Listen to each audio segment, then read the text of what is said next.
All right, welcome everyone. We're Semblance of Sanity. I'm Caleb. I'm Jacob. And we've got Memsi Miyuki in the house. Yeah, That's all right. Yeah. Kaguya sama. Yo. That's right. Yes. We do not deserve this show. It's wonderful. It's such a pressure. It's so perfect. And we got ourselves probably one of the best episodes of the show, and in some ways one of the best episodes of anime we've seen in a long time. Yeah, So, it's just a regular romantic comedy, you know? Just your everyday run-of-the-mill high school basic student council ass wanting a full-on, we've got, what clubs are we gonna be in? What kind of drama are we gonna get up to today? Nah, series is goated. Yes, it most certainly is. These characters... Yeah. As it was shown by the previous episode, can take this series in literally whatever fucking direction they want, and it will be incredible. Mm-hmm. So, just some little bits of house cleaning here.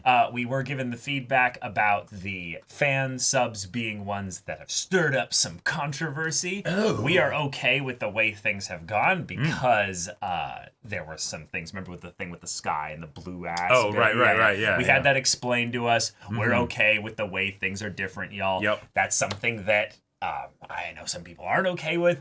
It's gonna be okay, y'all. It's gonna be okay. We understand the context as to why these things were changed. Indeed. And it's something where, sometimes the change isn't going to be perfect, but it leads to a better overall experience for us. The Kaguya fan subs in particular, I feel like have never done us dirty. Like they have covered for us many a time in the past, specifically with season 2. Yeah. And so, Yeah, and if there's something like this where we get something that's where it's like, oh, maybe this change wasn't fully optimized, hey, we still get the actual, explanation as to why the change was given up later. Exactly. So it's okay. Yeah.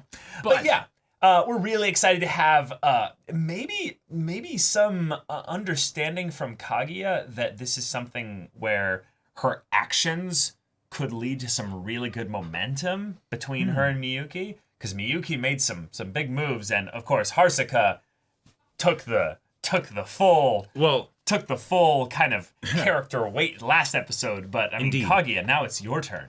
Exactly. And what does this new development with Haruka maybe cause you to change or alter in the way that you do things? Because a lot of her consternation and frustrations were kind of directly as a result of you. So yeah. So y'all, without further ado, let's get into this. All right, everyone, now be sure to go check out the reaction portion of the video in the description below, then come back here for the discussion.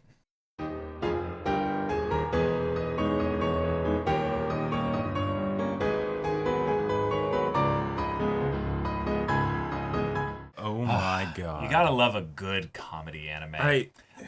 Kaguya as a show is one that's phenomenal in the comedy, but the way in which they'll set up actual stakes at times to be like, oh, you have until this time, Kaguya, to confess to him, or he's going to try to confess to you. And we've seen how his confessions go. Right. So he is okay with doing it, really, as long as it's not you, which means it might not ever happen. That's terrifying. But it's also exciting because he's resolving within himself to, at a time long in the future, or... Not as long in the future as you would think, though. But that's the thing. This is their second year. Right. But he's saying by the end of the Culture Festival, which is coming up very soon. They're already making plans for it. People are inviting others on dates to this right now. And so I think I suppose it could be something where he's leaving a year early, but I don't think that's what it is. I think it's that he wants to be able to at least have a third year, his third year where he has confessed to her. That way he's not confessing right before leaving. Not just that. Remember, Japan, they spend most of their third year prepping for exams. And stuff. So he wouldn't be at the school much at all, probably. Sure. And yeah, that's actually a good point. I could see it being something where because it's his third year, he steps down from student council to work on his exams for Stanford. Yeah. Right. And then even if he's still at Shuichi Academy, it's something where, their dynamic is completely different. Is totally different. So Okay. So she doesn't know that he's doing this. He has no reason to tell her that he's doing this anytime soon. Right, because from his perspective, it's still something where he doesn't necessarily know if she likes him. Right. He hopes she does. He hopes she does. There's a lot of reasons as to why he can guess that she's proud and she wouldn't be one to confess to him. Right. But if she likes him in the same way that he likes her, from his perspective, he's like, well, of course, then there's a possibility that she would confess to me. But no, buddy, we're in the world of Kaguya, where people will only confess to each other in the most obtuse, indirect ways. Which is great because, it's like, people totally try and get away with an obtuse confession in real life around that age, so... Oh, absolutely. So, like, the idea that he ended up asking her out on a date, but because he downplayed it so much and phrased it as this is not a date, there's a logical reason why we would do this, an excuse, right? Yeah. Then she doesn't realize that he's actually asking her out until she's already rejected it. And then she's like, oh shit, what do I do? Like, one of the problems with doing this kind of confession, basically, is that these people put so many statements before their question that people are droning on listening to the statements like, oh my god, yeah, for sure. Oh wait, there was a question. When are you going to get to the point? Right, but the way he went up to was like, hey, I have something important to ask you. Right, like that level of confidence and directness was something that she found very attractive, even if he wasn't her type at all, right? So she's like, whoa, hold on, like what's going on? Oh, hey, and you didn't actually like her. You weren't intending for that to be a confession in any way. It's just something that you earnestly cared about. Interesting. It's also because he's not really that self-aware. He doesn't really understand how he comes across in the same way that Kaguya doesn't understand that either. Yeah. So in some ways, they really need the rest of the student council to help them in this regard. So that was fun. The student council will not help them. They will get in their way at every opportunity. They will not help. No. Nope. Ino revealing that she wants a prince, showing us the cast of not Legend of the Galactic Heroes, was hilarious. I'm sure that's also not necessarily just a reference to that. But I wouldn't be surprised either if like stuff. Yeah, exactly. The long flowing golden hair and everything. Flowers in the background. Yeah, but there were a couple people in that image that looked pretty close to Ishigami. I mean, it was the student council. Yeah, it was the student council. Yeah, for sure. So good luck with that, Right. But the fact that Chika actually revealed that if she wasn't really scarred so much by Miyuki's interactions with her, she would actually probably be interested in him. Well, because she like as chaotic and awful of a person as Chika is, she's pretty based with regards to someone doesn't have to be perfect for you to like them. It's like, yes, thank you, See, Chika's not an awful person. See, I disagree with that. Chika's not an awful person. In some ways, Chika is one where she is quite normal when compared to the rest of the student council. She just has her own flair of chaos. And when bringing up stuff like this, Chika's actually pretty wise. Oh, totally. All things considered. Yes. Right, and the problem is that it's coming out of Chika's mouth, so people aren't really going to trust it. Exactly. She's the daughter of a politician, after all. Yeah. But in that respect, like Kaguya, Miyuki, you are both each other's type. Yep. You'll figure this out, hopefully. And, but the idea that the show brings us into you have a deadline coming up.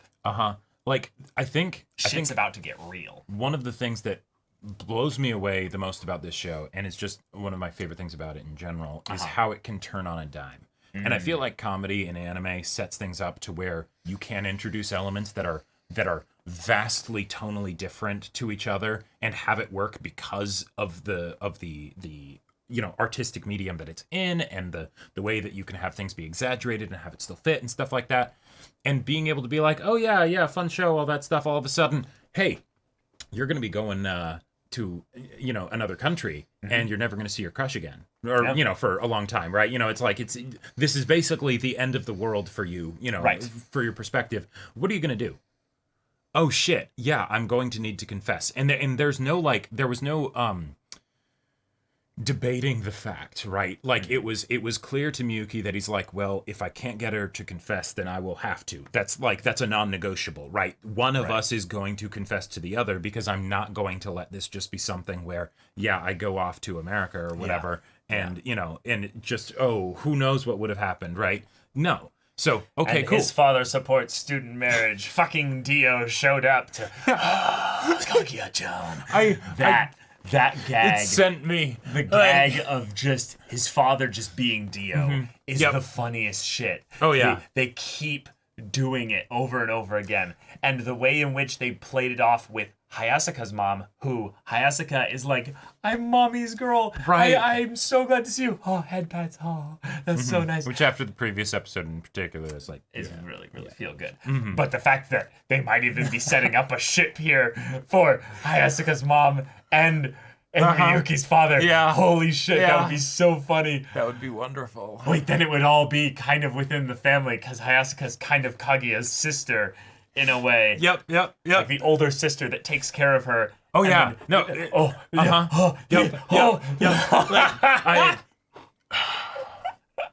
This is so okay. With this development, they framed the entire end of the series if they wanted to. They did. They did set it up. And I will say, mm-hmm. I think that there is an argument now that the show does need to go on for a decent amount of time, because now they're setting up things that aren't just, hey, Kaguya and Miyuki confessing.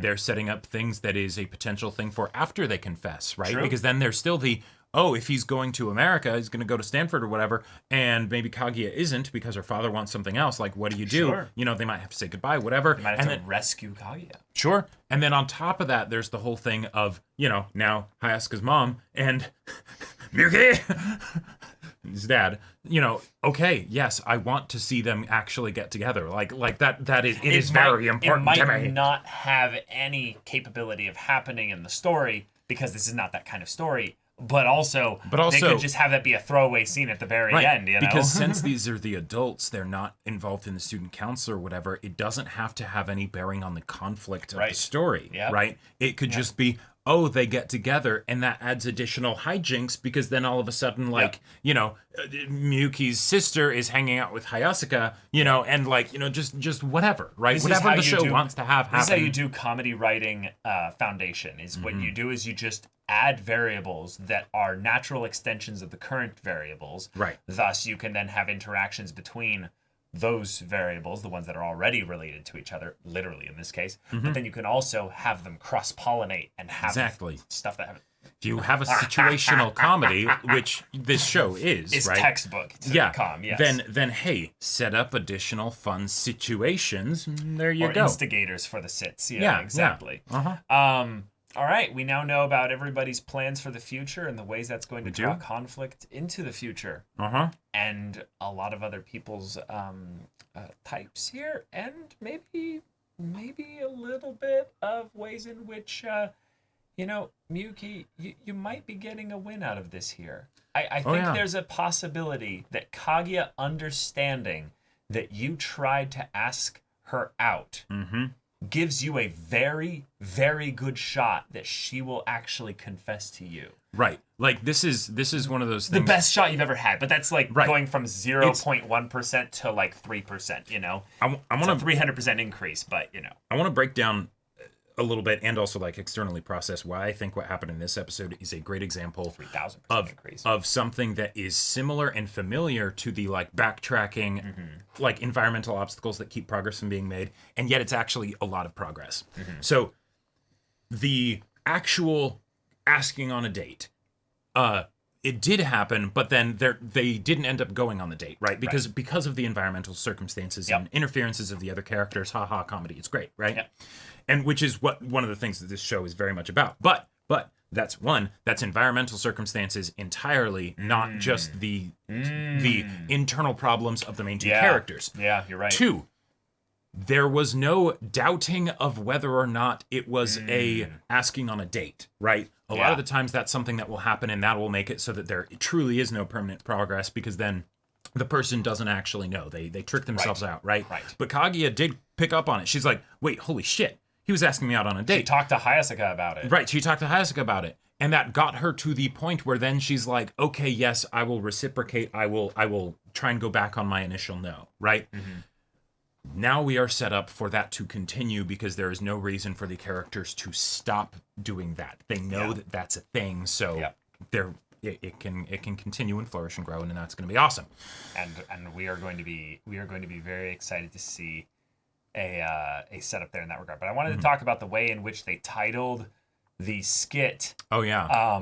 Miyuki wants to be confessed to Part 2. Right. Bringing up the skit way back in the beginning. Mm-hmm. Way back in the beginning. Yep. That Shirogane Miyuki wants to be confessed to. Right. And I believe it might have said Part 1 and it didn't have a follow-up ever. Mm-hmm. And now this is finally the follow-up on that. And so we got Part really 2 cool. and I believe Part 3. Well, yeah, and Part 3. Right, so it's like, it's I mean, it's not as interesting that we went from 2 to 3 in this episode. No, right. I'm talking about the cool way in which the show is kind of like, hey, do you remember when this happened first? Mm-hmm. Way back when? We are literally continuing from that. The reason why I was saying that it's interesting is because it's after that big gap. From gap 1 to gap 2, big gap.